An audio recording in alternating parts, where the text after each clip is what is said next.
Olha só, USAID foi chamado por Musk de ninho de vermes. Uma agência que tem um orçamento de 71 bilhões de dólares, que colaborou para influenciar eleições no Brasil e em governos conservadores do mundo. Tem noção do que é isso, não? A CNN não está trazendo esse recorte. A CNN parou no ninho de vermes. Mas a gente tem um recorte completo aqui, inclusive um vídeo muito legal. Sugiro que todos assistam a integralidade das entrevistas do Mike Pence, que atuou no Departamento de Estado dos Estados Unidos, afirmando que exatamente isso, né? Que a USAID atuava contra os programas de Donald Trump, intervindo inclusive no Brasil. Vamos ver um trecho. Populist news sites undermine USAID programming by undermining public faith and confidence in democratic institutions. Because, don't you know, USAID spends billions of dollars to control the media every year. All the major media outlets in Ukraine are funded by USAID, like the Kiev Independent. All of the major news outlets in Western Hemisphere or in many parts of Africa and Central Asia, it does what the CIA used to do. Everyone remembers Operation Mockingbird. Well, guess what? That's just called USAID Media Sustainability and Media Assistance.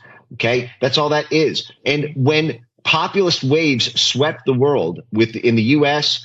in 2016 with Trump, and with what happened all over Europe with Marine Le Pen and Matteo Salvini and Nigel Farage, USAID declared censorship holy war against every single populist group, including Bolsonaro.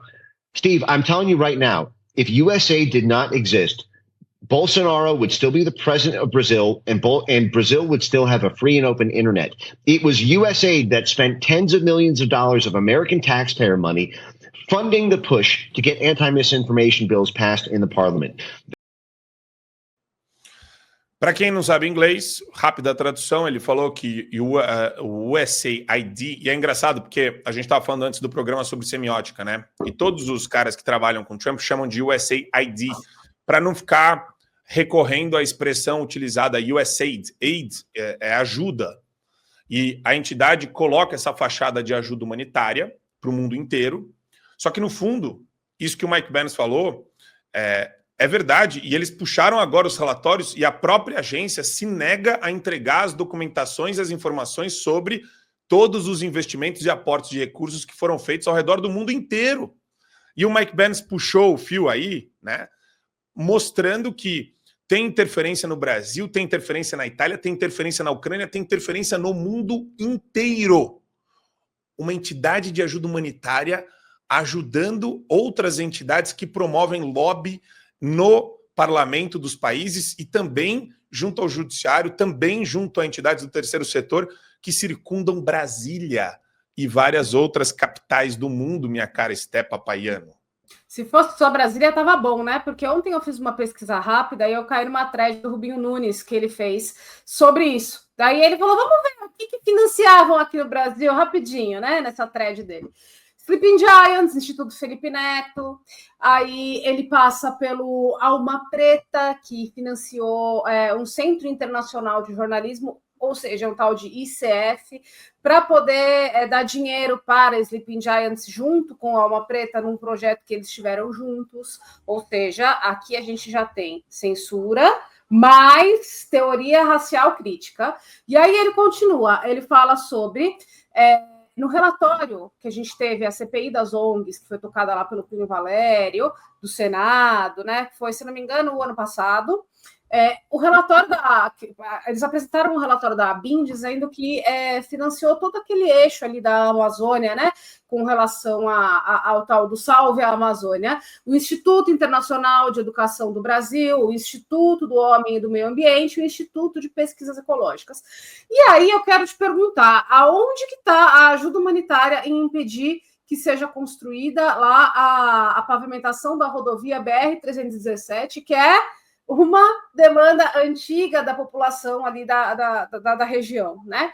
Então, foi mais ou menos assim que eles atuaram na Amazônia. Aí continua. Reflexões sobre gênero e fecundidade no Brasil, que se destina a promoção e ampliação da legalização do aborto, mais ideologia de gênero com as crianças. E aí continua. Esses recursos também financiaram órgãos e entidades que impulsionaram a censura e serviram de base para ações de lawfare no judiciário brasileiro, moldando o cenário político do país. Que daí acaba entrando nesse funil que chegou à conclusão aí desse rapaz, que não sei o nome dele, mas que, se não me engano, foi numa entrevista com o Bannon, né? Que as ONGs, né? Eles expressamente o projeto que é o Digital Forest Research, que é da DFR Lab, que pertence ao Atlantic Council, que a gente denunciou e muito no período eleitoral, que não só atuou nesse sentido de vou botar assim uma aspas, manipulação do processo eleitoral, como junto ao próprio TSE. Olha o buraco que a gente se enfiou, Marco Antônio.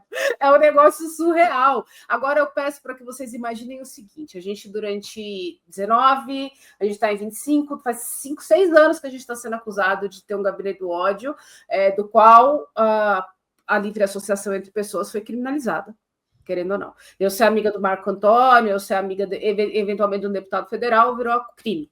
É crime. Somos todos criminosos. Esses caras são o quê? Eles estão sendo financiados com milhões para manipular o processo eleitoral. A imprensa não fala disso. Ninguém fala disso. Se fosse só a USAID, como o Marco Antônio falou, vamos botar assim, uma aspas, estava bom, jorrando milhões e milhões em dinheiro, que sabe bilhões. Mas não é só isso, não. A gente tem, além disso, George Soros, Ford Foundation e toda essa caralhada de canalha para disseminar tudo aquilo que não presta e destruir o tecido social do Brasil para manter todo mundo na miséria. E ninguém abre a boca para falar nada. A imprensa está fingindo que não está vendo. É tudo um bando de vendido, é tudo um bando de desgraçado, para não falar outra coisa, Marco Aurélio, tá? Com todo respeito. Wagner, olha essa manchete aqui de junho de 2023. Pode parecer engraçado como muita gente gosta na esquerda, né? Sempre que você fala de alguma questão internacional, a primeira coisa que a esquerda usa como escudo é teoria da conspiração, da extrema-direita radical. E muita gente cai nessa ladainha. Agora, é engraçado que muita gente não cai nisso daqui, ó. Governo Biden teria atuado para defender processo eleitoral brasileiro, segundo o Financial Times, o jornal britânico. Eles colocaram em ação uma estratégia silenciosa para garantir a lisura das eleições no Brasil. Wagner.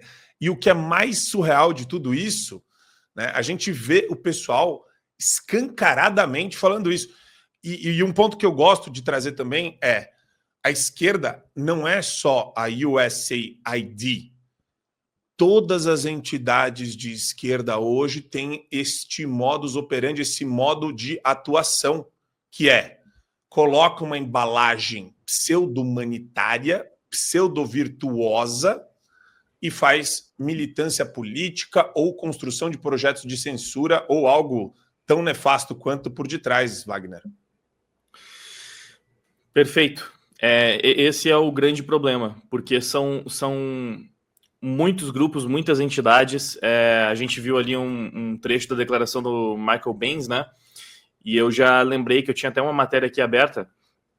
Não é a primeira vez que ele fala algo nessa direção. Em 30 de dezembro de 2024, no finalzinho mesmo do ano passado, ele tinha participado do podcast do Joe Rogan, né? Acredito que o podcast mais famoso do mundo. E lá, nesse podcast, ele já tinha falado sobre o Tribunal da Censura e já tinha falado do Bolsonaro, inclusive. Citou algumas entidades que a própria Esther também trouxe na fala dela e detalhou muito bem como esse complexo industrial da censura foi montado para frear o avanço do conservadorismo, que estava muito forte, né, de 2016 em diante, com a eleição do Trump, de outras figuras, que ele até citou novamente nessa fala que a gente viu. Os especialistas da esquerda acharam que era impossível, segundo o próprio Michael Benz, né?